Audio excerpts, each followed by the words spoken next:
So as you said, yes, we know Isaac, and we are very fond of him. So we're very excited to be able to come talk to you guys. So I'm Evan. This is my wife Holly. This is our baby Ezra, and we are originally from Pennsylvania, and we went to college at the same college Isaac went to, Geneva College.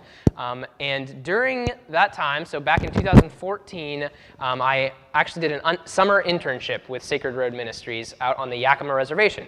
And so that was my first connection with them.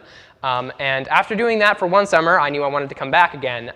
And so did it again for a couple summers. And then Holly and I got engaged. We were going to be married. So I knew that if the Lord was calling me in that direction, I needed to see if that was something that he was calling her to as well. So she came out and did a summer internship for a couple years as well. And so after that period of time, we started really talking about the possibility of coming onto staff with Sacred Road full-time. And we talked to the pastor there, to the board of Sacred Road Ministries, and decided that that's where God was calling us. And so let's see, in 2018 we started raising support, and then in 2019 we moved to the reservation by the town of White Swan, just a really small town on the reservation.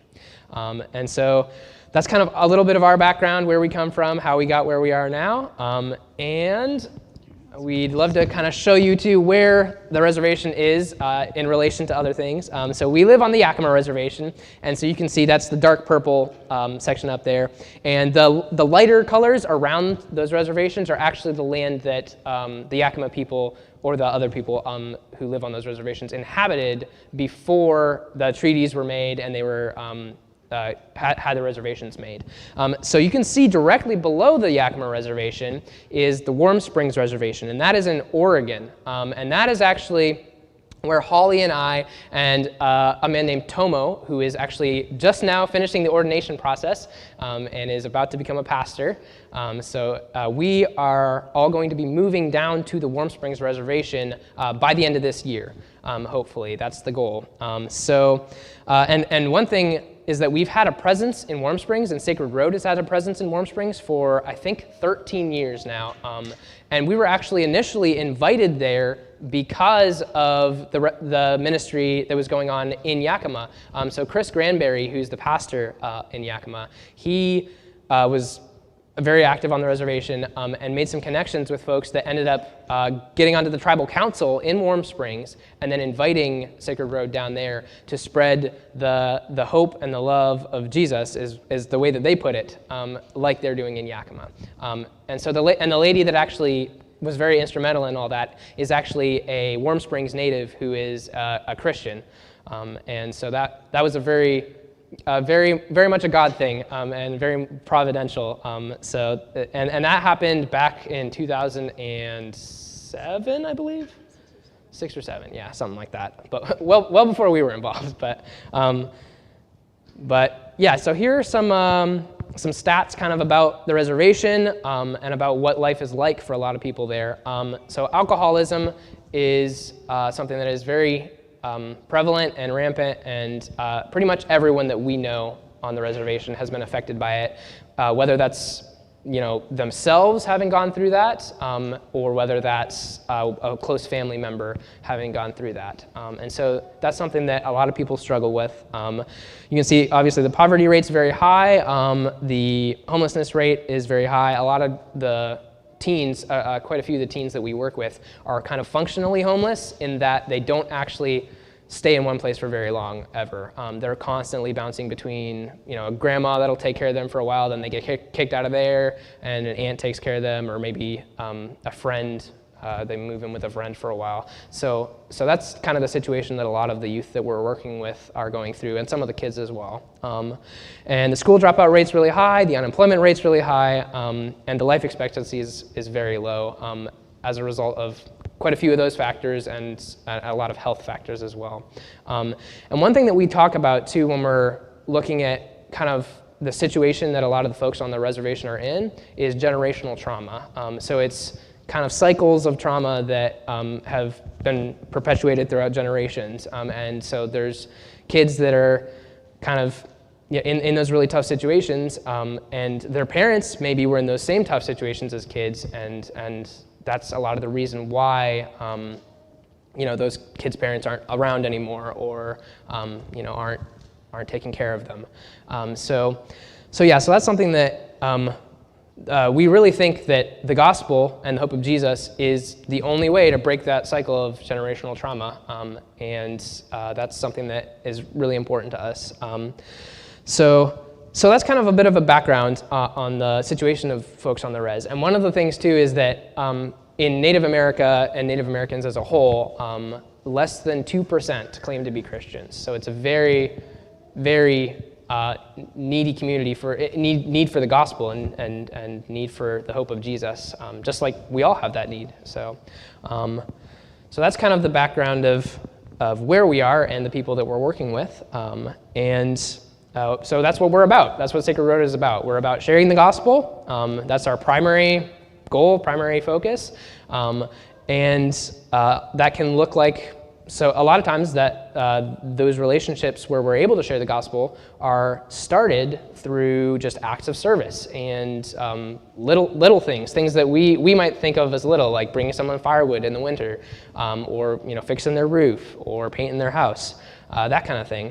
And those relationships are started and trust is built that way, and that gives us the opportunity to share the gospel.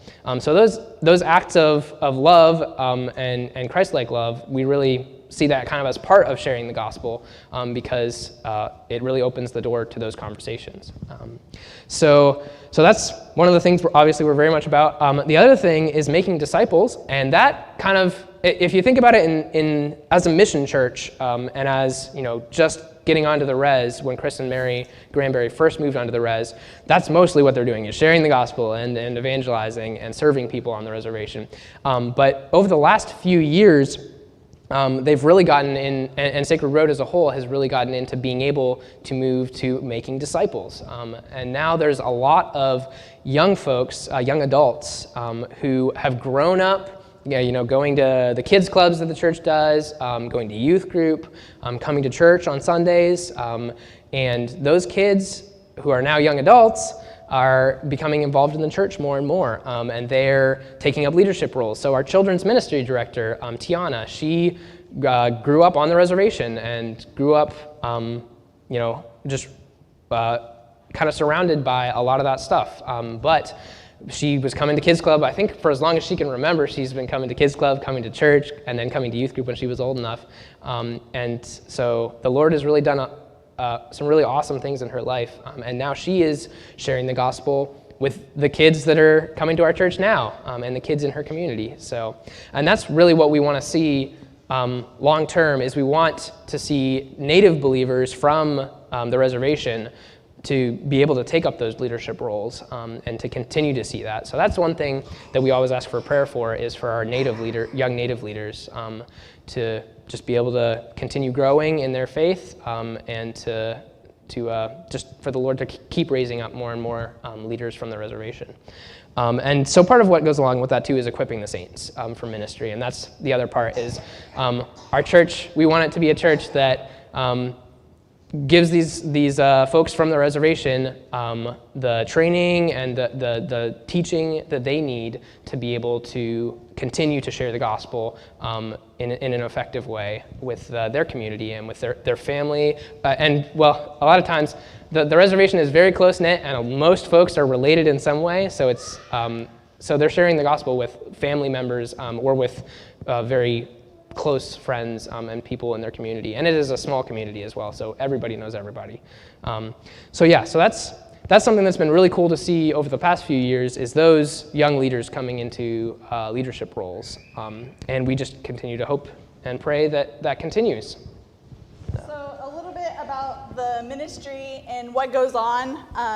So we have church services. The church building here, it was an old farmhouse that they renovated to make into a church building.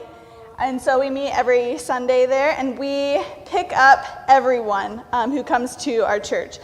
Transportation is a big need, and a lot of people don't have a working vehicle or someone who, they don't live with anyone who would want to take them to church. And so we send out 15 passenger vans and a school bus, and we go and pick everyone up and bring them to church. And a lot of the kids that we pick up come without any type of parent or relative. And so the kids are waking up on Sunday morning and choosing to go to church because it's a place where they feel safe and loved and valued. And it's really interesting because growing up, a lot of the times, I grew up with my parents dragging me to church, but the dynamic is completely different with the kids really having a desire to come to church and learn more about who Jesus is. So we have church every Sunday, youth group. We have about, before COVID, we had about 80 to 100 youth coming to youth group, and now it's around 40 to 50. But we do that every Tuesday and have a short Bible teaching and games. It's a really fun time. And we also have our Hope After School program that happens 2 times a week where we help kids with any homework that they have, reading, and then helping them develop skills in a fun way, playing different games to help them develop skills for them to use in school. We also do a lot of mercy ministry, and we do a lot of that in the summer with our teams that come in, fixing people's houses, painting, doing work around the community, picking up trash, mowing the lawn, doing a lot of work that people wouldn't want to do, and doing that. We also do a lot of food ministry, so bringing people food boxes. We do a lot of that at Thanksgiving and Christmas, but we do it all year round also. And we have meals basically at every event that we do. So after church, we always have a meal. Youth group, there's a meal provided because a lot of kids come hungry. And so we want to make sure that we're not only feeding them spiritually, but their body as well, meeting those needs. We also have our 412 program, which is providing job opportunities for young adults and adults in the community. So maybe we might have about 5 people that we've hired to do work around the church property and different projects. So that's another thing that we do. We also have discipleship groups for kids who have either professed faith or who are interested in learning more about their faith. We also have economic opportunity. So we have a Sacred Roads store. It's a website you can go online and purchase handmade products from people in the community. A lot of people do beading and make necklaces and bracelets, earrings, dream catchers, and different things. And so we buy those from people in the community and then as a source of income for them, and then sell it online for anyone to purchase. We also do Young Life in the schools and one-week teams in the summer, which is something we hope to partner with you all about. And we'll talk more about one-week teams in a little bit. Yeah, so there's a lot going on all throughout the year, and we kind of go through different seasons. Like in the summer, it's a lot of our main focus is on the summer teams and going out into the community in that way. But one of the things that we focus on all year round, whether that be with summer teams or at church with folks in the community, is our kids and youth ministry. So our kids ministry is probably one of the biggest parts of our church, largely because a vast majority of the people coming every week are kids. So probably, I would say at least 40%, and probably not quite half of the people coming on Sundays are kids. And we're picking them up from their homes and bringing them.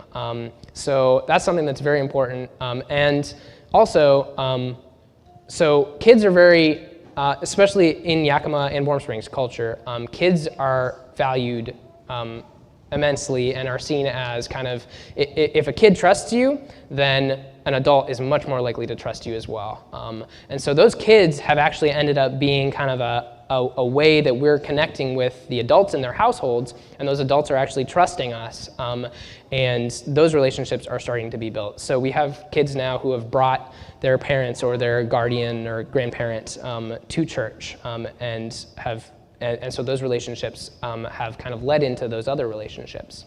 So that's been really, really neat. And also our youth ministry is pretty important as well, because we have a lot of youth coming to youth group a lot of the times. And some of those youth are not necessarily coming to church on Sundays and aren't involved in some of the other ways, but they're coming to youth group because it's a safe place.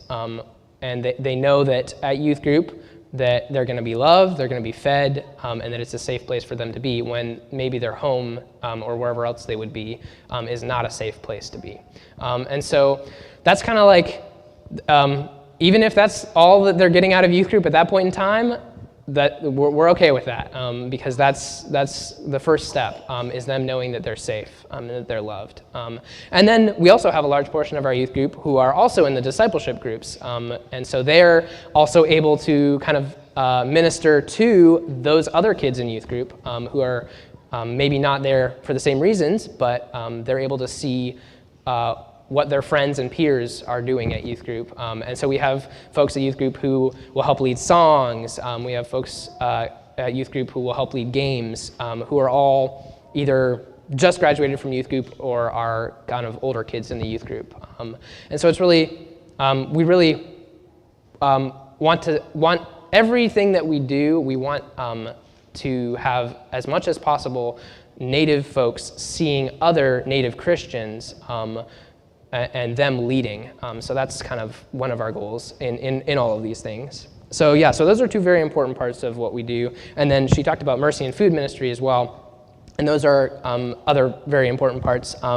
And we'll kind of talk a lot more about mercy ministry in a second when we talk about summer teams here. But is there anything specific about food ministry that you would want to share?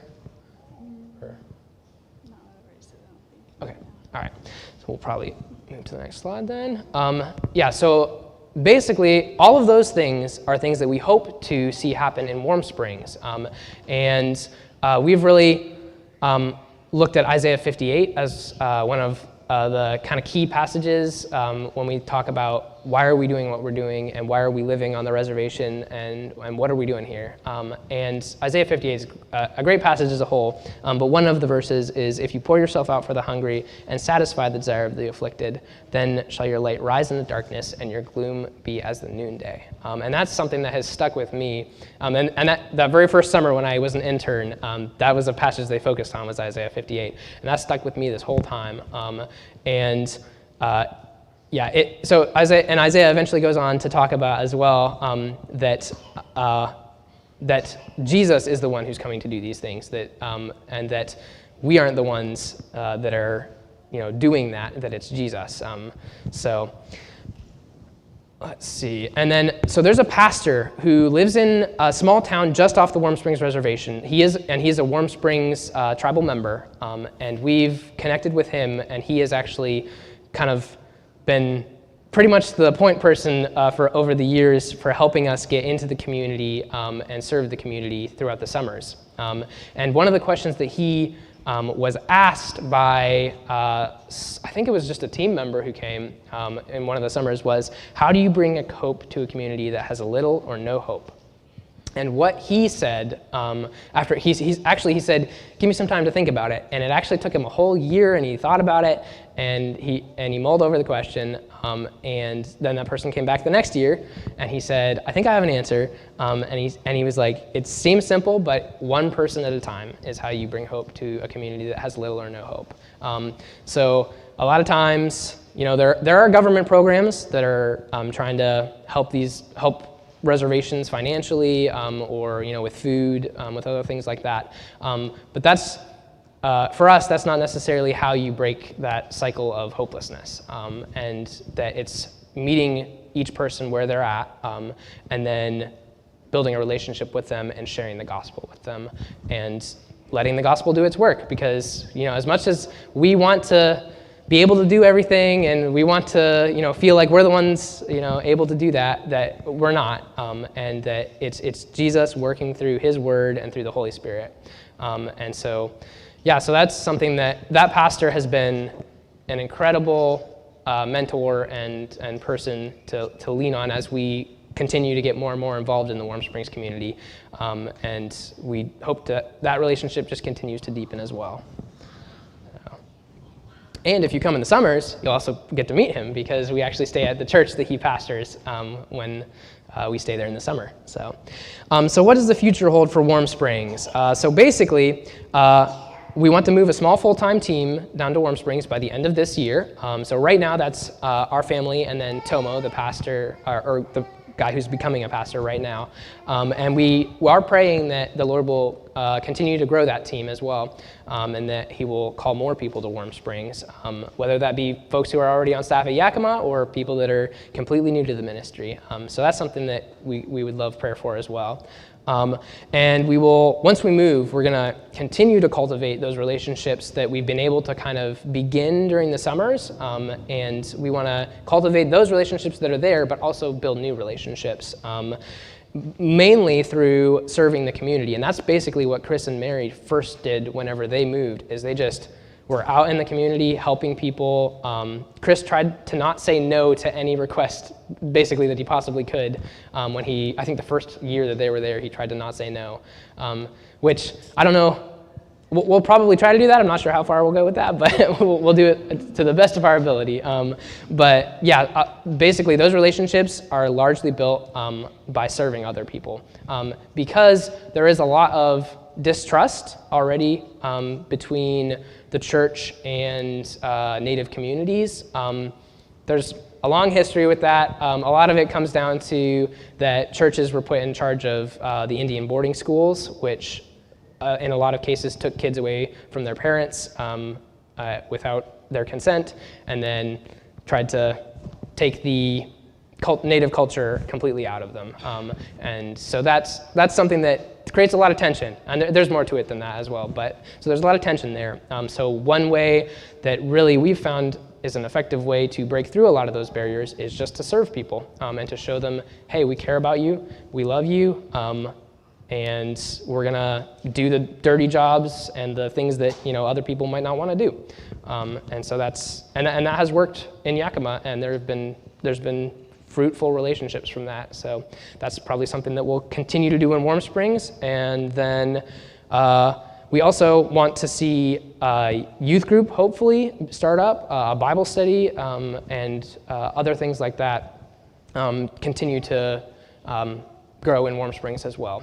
So things that kind of, a lot of what we're doing is trying to follow the structure of what happened in Yakima, because those communities are so similar. They actually have the same traditional religion. The cultural similarities they're basically very close to each other.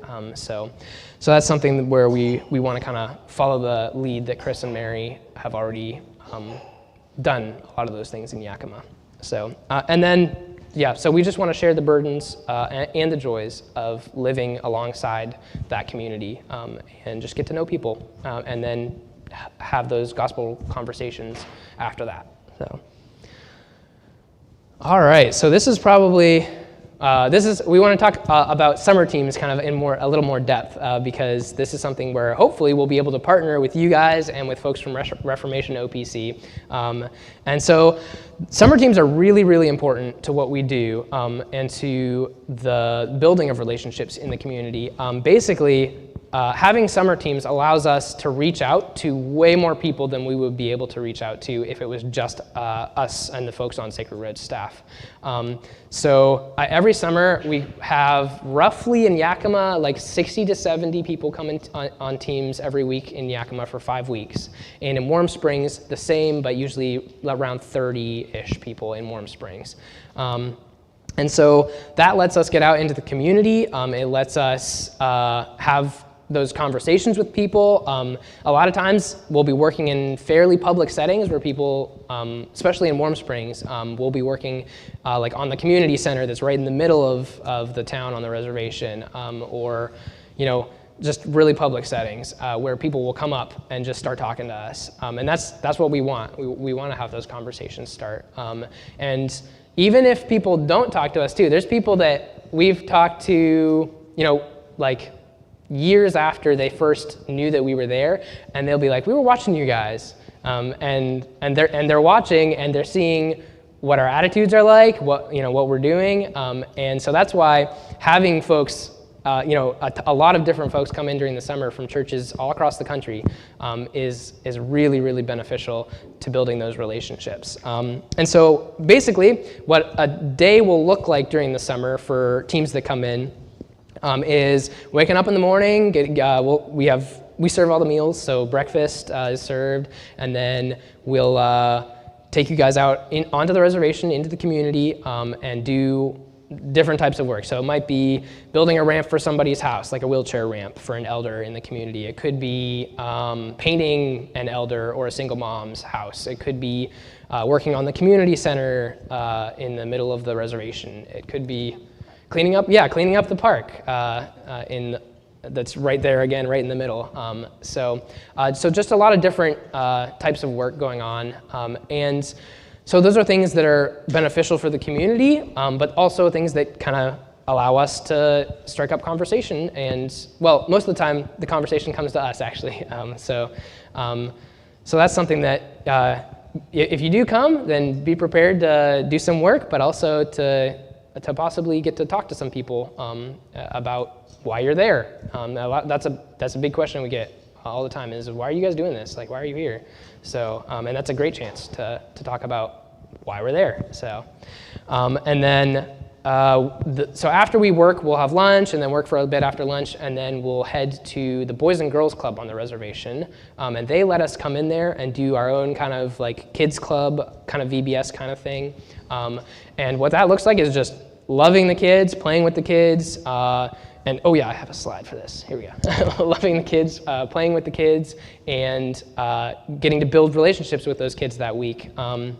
And then towards the end, we'll give them a snack and share a Bible story. And the kids actually get to like act as characters in the Bible story too. And that's always super fun. They love that. Every time I walk through the door at the beginning of Kids Club, it's always, can I be in the story? Can I be in the story? So, and it really helps them remember the stories too. So there are kids that, especially in Warm Springs, because they're not getting church every week right now, they really are only getting the summer, like those weeks in the summer, and those kids still remember stories from a summer ago or 2 summers ago, and they'll be like, oh yeah, I was David and David and Goliath, and so they'll remember the story, and they also not only just remember what happened, but the kids, a lot of them know, because we talk about, why is this important at the end of every story, and they know that it's because Jesus loves them, because he wants them to be a part of his family, and that they just need to trust him and ask him to save them, and that he's right there and he'll do it.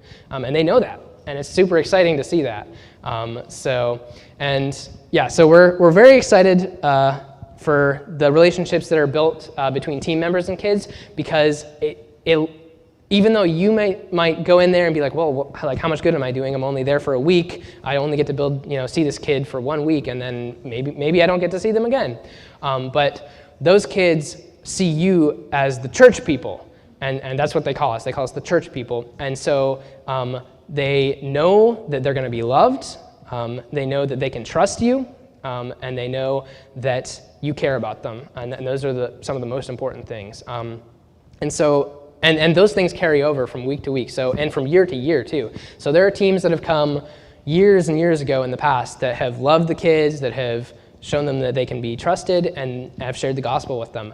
And those teams have kind of continued to set the foundation. And if you come in the summer, you'll continue to build on that foundation, and make it possible for those kids to grow and eventually, when we're there full time, maybe come to church, come to youth group, and have those relationships already built, and that trust built. So it's super important what the teams are doing in the summer. And I know there's definitely some debate over whether short-term teams, missions teams, are a good thing or not, but we really believe that they are a good thing, and that they benefit the community, but they also are super helpful in building relationships and sharing the gospel as well. So that's kind of what the summer teams look like.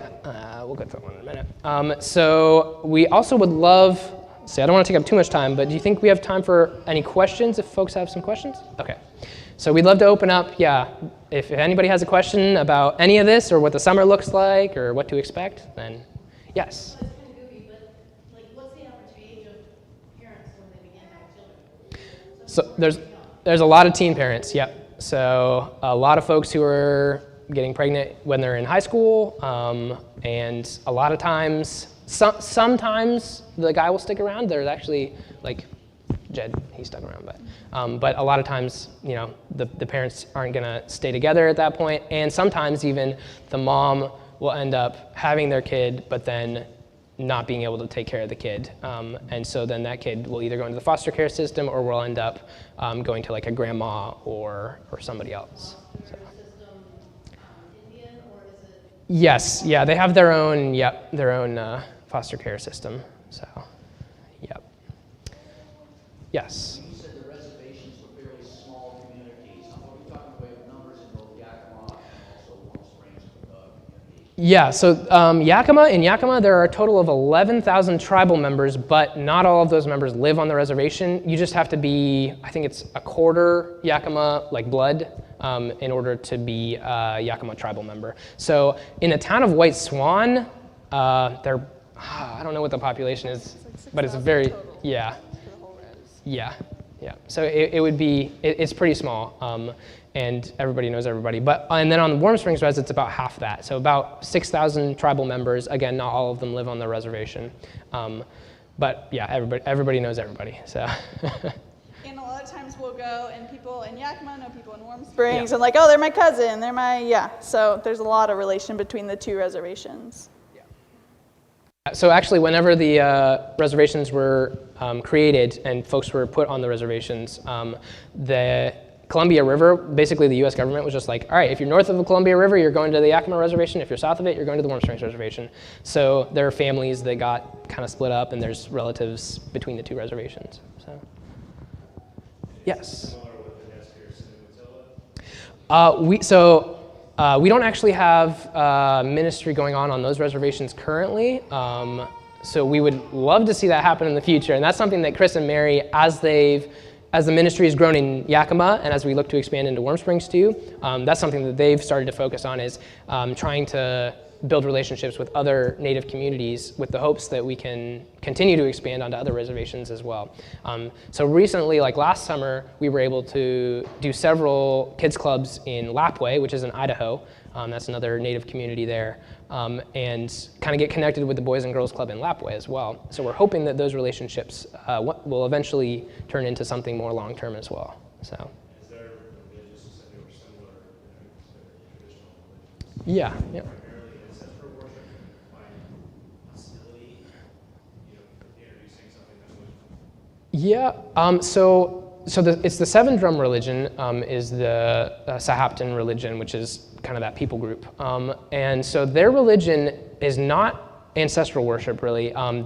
There's a lot of things about it that do ring true in some ways. So like they do believe there's one creator, and that that creator, created everything, and although, the difference between their creator and the God that we know is that he's very distant and needs to be pleased by, them going to the longhouse and following all the, like doing the traditional dances and the traditional ceremonies, and that's how they please him. And so it's a very, what's the word? Yeah, like a works-oriented type of religion. But they do believe that is the only creator, and that is the only being that is worthy of their worship. And so that's something where we can be like, there is a common ground, there is something true there. But here's more to the story, and here's Jesus. So, but yeah, I think largely the kind of pushback that we get is definitely more from folks who are part of that traditional religion and are more involved in it, because some folks are kind of like nominal Christians who say they're Christians but maybe don't really do anything about it, and there are folks like that on the reservation as well. But yeah, so there's definitely pushback from that. But again, a lot of that pushback has not been very loud or kind of in our face, largely because of starting out by helping people and serving people in the community. Because by now in Yakima, pretty much everyone knows who Sacred Road is, and at some point, one of their family members has either like had a roof replaced or had their house painted or something. And because of that, people really aren't in your face and push in their pushback against what we're teaching. So most of the pushback doesn't come back on us. Yeah. It's pushback on Native people in the community who are choosing to be a part of our church. And so we've had some youth who their family is saying, okay, you either are choosing like our family and our religion, or you're going to choose the church. And they're forced to choose what they want to do. And so we often don't hear anything about, pushback. It's our youth and young adults and adults who will have all the pushback. And so choosing to be a Christian is a really big choice for a lot of people. And that's partly too why we try to make church and the church family really feel like a family, because a lot of times maybe they're kind of pushed away from their family because of their decision to be a Christian. So.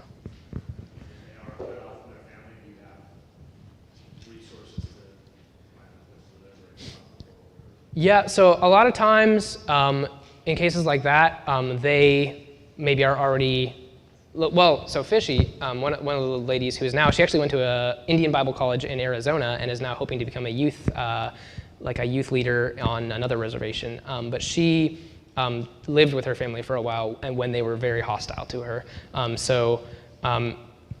And actually now her family is a lot more open to her being a Christian, and so God has actually worked in their hearts, which is good.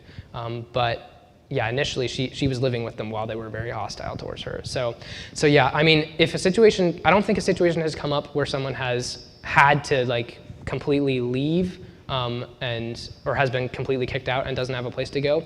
But if a situation like that came up, then we would find a place for them to stay. And actually right now there's a couple boys who were in a situation where they got kicked out of their house, and they're kids in our youth group, and so they're staying with Chris and Mary Granberry right now.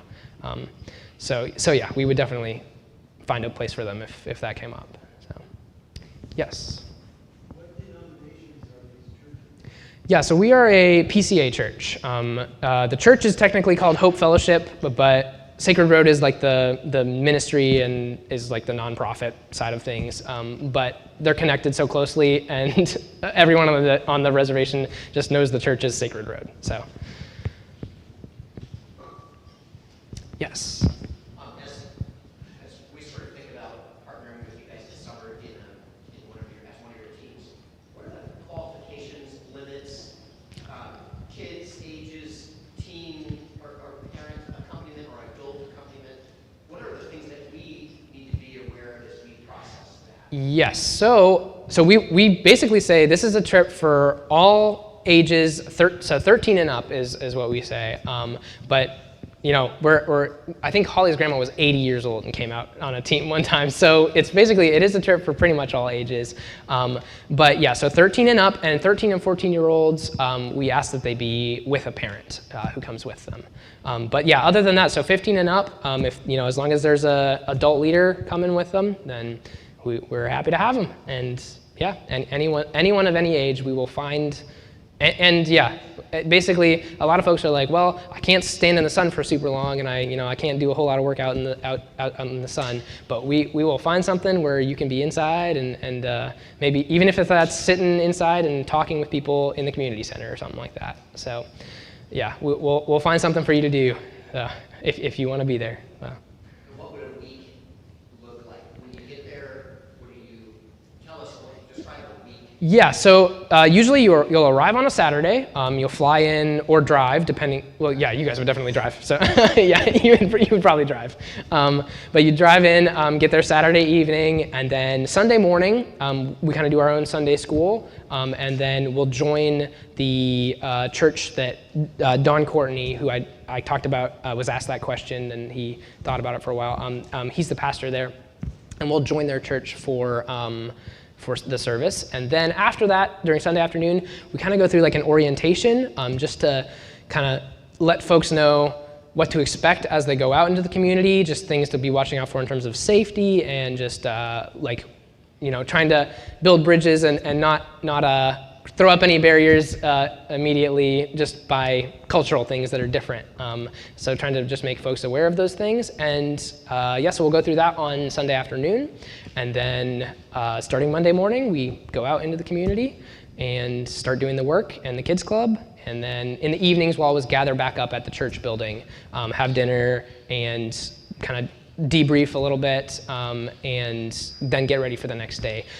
And in the evenings too, just there's like free time to just relax or play games or whatever you want to do. And then also one of the mornings we try to let you guys do a little bit of exploring too. So we give you the morning off to go see some of the sites that are around close to Warm Springs. So it's a very beautiful area. So that's pretty much, and then that happens all the way through Friday, and then Saturday morning teams will usually pack up and leave in the morning. So, yes. If there are weekly camps ongoing throughout the summer, when is your start date? Let's say your anticipated start date of the first week and your end of the last. Yes. So our first week, I'm trying to think of the actual date. It's June 4th through the 10th or 11th is the Saturday to a Saturday, and then the teams go every other week. And so June 4th is the first. You have it on your phone? I can pull out my calendar. It's staggered. So basically that gives us a chance. So we'll have a team week, then we get a chance to go back to Yakima, kind of prep everything again, because we have to do a lot of prep for each week. And then we'll come back down for the week after that again, so every other week. June 4th through 11th, then June 18th through the 25th. And then quite a few of our other team weeks are already booked. Yeah, the July team weeks I think are pretty full, so but the ones in June are open. So. And then the last one that we have open spots for is July 30th through August 6th. There's a few spots left there. Do you know what Reformation is targeting? I do not. That would probably be an Isaac question. So we're actually going to go talk to them next week. So, yep. Yes.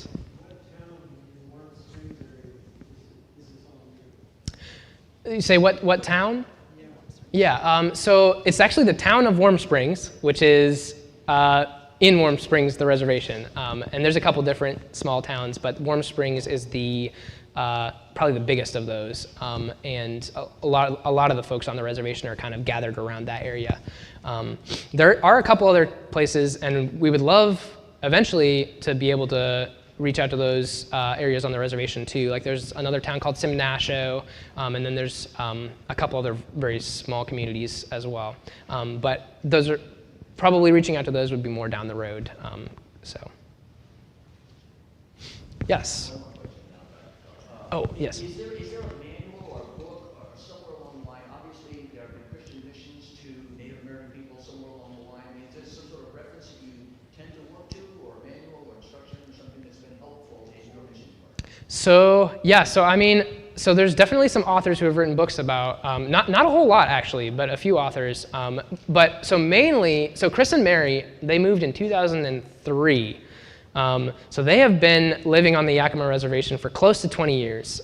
So a lot of, for us, what we're doing is we're learning from them since they've been there for so long. And they have gone through a lot of different things and have a lot of, so basically most of the experiences that we're having on the Warm Springs Reservation where we're like, well, this person just gave us this gift and then said this, and what do we do about this? They've usually experienced that before, or something very similar, so they can give us kind of guidance on, okay, here's a good way to respond that is appropriate culturally, and shows them, that we're not just there to, sightsee or something. So. But as far as a book or a manual that you can get at the library or something like that, there is no. Yeah. I'm forgetting his name. Different Native authors that have wrote books. Yeah, like Josh Charette.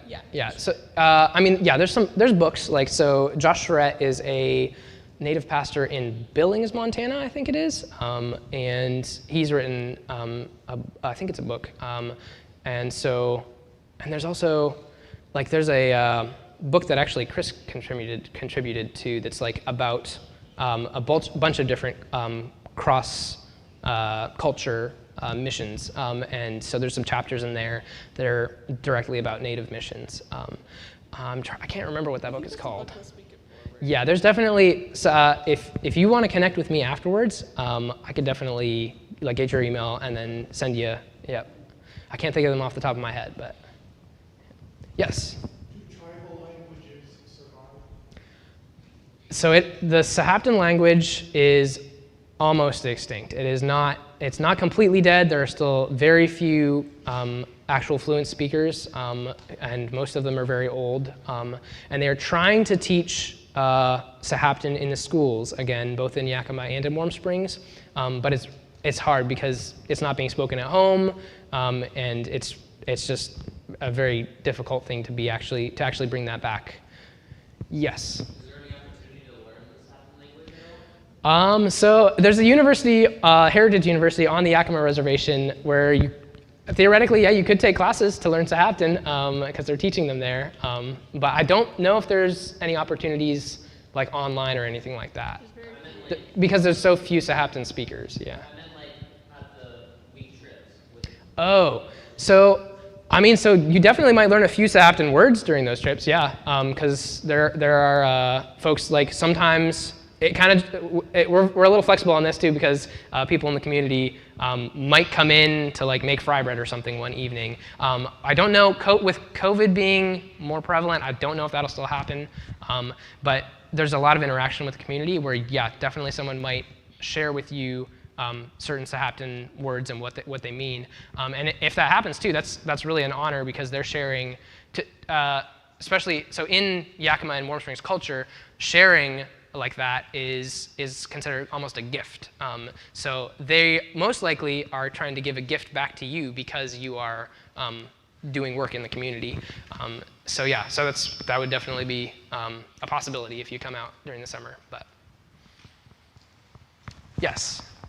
What's the goal for what Sacred Road looks like 15 years from now? Oh boy, all right, 15 years, let's see, that's a long time. So I would hope, in Warm Springs, I would hope that we would, look a lot like what the church is looking like in Yakima right now, with Native believers and young adults who are stepping into leadership roles, with people from the Warm Springs community who are, becoming Christian leaders in their community.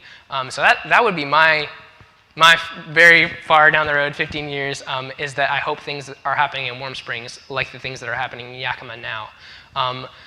In Yakima, I don't know. That'd probably be a question for Chris and Mary Granberry because there's so much going on. There's a lot of things that they're hoping to see happen too, like some economic development opportunities that they're hoping to see happen in the future as well. And like an idea that's been floated around in Yakima too is like hoping to have a school at some point where there's a school that we can actually have kids and teachers at. So, but that's again down the road. Who knows? Who knows how far? So yeah, we really are just looking for ways that God is opening doors and connections that He's making between folks on the reservation and people in churches all across the country. And that's another reason that we bring teams in, is because just as much as the native church needs the church as a whole in America and across the world, so does the church in America and across the world. They also need the native church, and they need native believers as a part of that, because we look at every tribe, every tongue, and every nation, and we see a picture of that of that happening in heaven, and native believers are an essential part of that. So yeah, so we think that there's things that native believers can take from the teams that come in, and we think that there's a lot of things that the teams can take from native believers as well. So all right.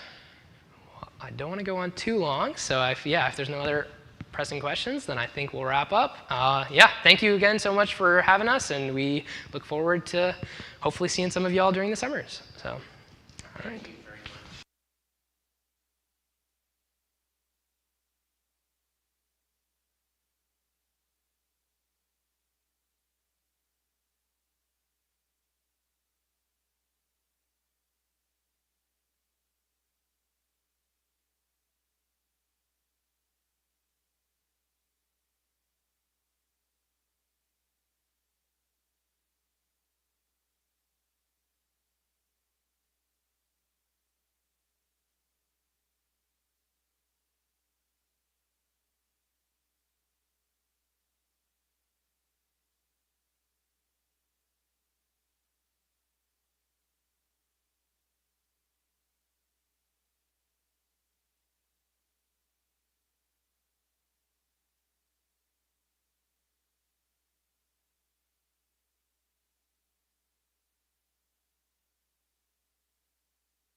Lord, that you empower your people to love and to serve, to help, Lord, with a cup of cold water, to help with painting and lawns and childcare and elderly care.